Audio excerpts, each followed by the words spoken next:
Perdana Menteri Dr. Seri Anwar Ibrahim mengarahkan agar draft pindaan Akta Majlis Amanah Rakyat MARA disiapkan dalam tempoh 3 bulan.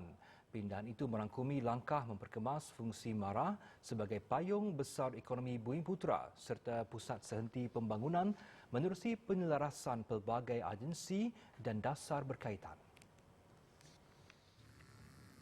Tegas beliau, tumpuan turut diberikan kepada aspek tadbir urus bagi memastikan agensi Bumiputera itu bukan sahaja lantang menyuarakan kepentingan tetapi lebih tegas dalam melaksanakan tata kelola yang baik. Dalam tempoh 60 tahun, ada masa pasang surutnya, ada masa isu tata kelola itu dianggap paling bobrok dan lemah.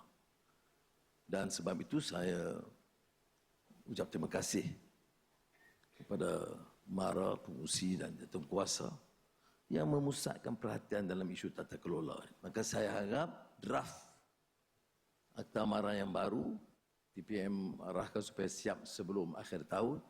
Saya kata tak perlu tunggu. Ini semua yang mahal-mahal pakar-pakar nak tunggu sampai 7-8 bulan sebab apa? Beri draft kepada saya dalam tempoh 3 bulan.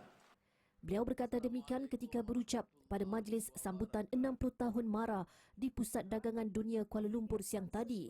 Pindaan akta itu selaras dengan satu daripada 7 tujahan dalam gagasan 40 tahun MARA bagi memastikan institusi itu muncul sebagai pemacu utama pembangunan ekonomi Bumiputera.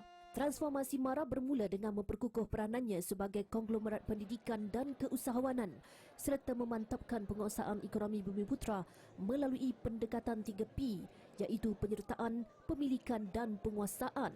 Selain itu, MARA akan memfokuskan kepada pembangunan bakat mahir dalam sektor teknologi tinggi seperti AI serta memacu PMKS dan sektor halal ke pasaran global. Transformasi ini turut merangkumi usaha menjadikan MARA sebagai pusat sehenti pendidikan dan pelaburan antarabangsa dengan penekanan mutlak terhadap amalan tata kelola serta integriti dalam tadbir urus.